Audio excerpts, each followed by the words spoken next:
আসসালামু আলাইকুম রাহমাতুল্লাহি ওয়া বারাকাতুহু।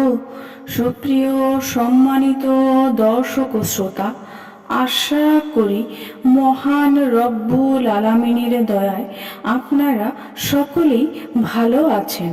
সুপ্রিয় সম্মানিত দর্শক ও শ্রোতা, আজকে হযরত আব্দুল্লাহ ইবনে ওমর রাদিয়াল্লাহু তাআলা আনহু থেকে একটি ঘটনা বর্ণনা করব।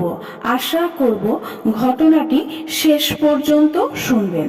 ঘটনার শিরোনাম হচ্ছে ইবাদতে মুক্তি। চলুন শুরু করা যাক।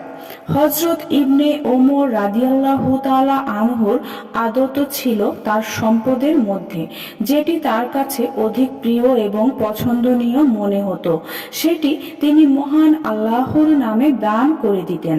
তার কৃতদাসেরাও তার এই অভ্যাস সম্পর্কে অবহিত ছিল। তার কোনো কোনো কৃতদাস মসজিদে গিয়ে ইবাদতে লেগে থাকত। ইবনে ওমর রাদিয়াল্লাহু তাআলা আনহু যে কৃতদাসকে ইবাদতে অধিক মনোযোগী দেখতেন তাকে মুক্ত করে দিতেন।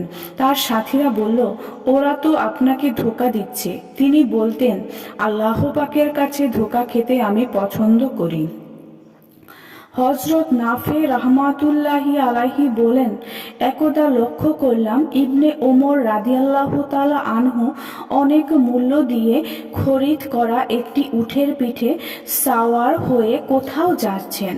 চলতে চলতে উটটির গতি ইবনে ওমর রাদিয়াল্লাহু তাআলা আনহুর ভীষণ পছন্দ হয়ে গেল। সঙ্গে সঙ্গে তিনি উটের পিঠ থেকে নেমে গেলেন। আমাকে বললেন, ও হে নাফে, এই উটটি কে জখম করে কুরবানির উটের মধ্যে শামিল করে দাও। আবু নাইমের উপর এক বর্ণনায় রয়েছে, হযরত নাফে রাহমাতুল্লাহি আলাইহি বললেন, একদা হযরত ইবনে ওমর রাদিয়াল্লাহু তাআলা আনহু একটি মূল্যবান উটে সাওয়ার হয়ে কোথাও যাচ্ছিলেন। আমিও তার সফর সঙ্গী ছিলাম। উটটির চলার গতি তার পছন্দ হওয়ায় তিনি আখ আখ উটটি থামিয়ে দিলেন। তারপর উটটির গলায় জুতার মালা পরিয়ে দিতে বললেন। সেকালের রীতি ছিল এরকম যে উটের গলায় জুতার মালা পরানো হয় সেই উট মক্কায় নিজে নিয়ে জবাই করে দেওয়া হতো। হযরত ইবনে ওমর রাদিয়াল্লাহু তাআলা আনহু আদত ছিল কোনো জিনিস তার অধিক পছন্দ হলে তিনি সেটা মহান আল্লাহর পথে দান করে দিতেন। মনে মনে ভাবতেন, কিয়ামত দিবসে এই দান কাজে আসবে।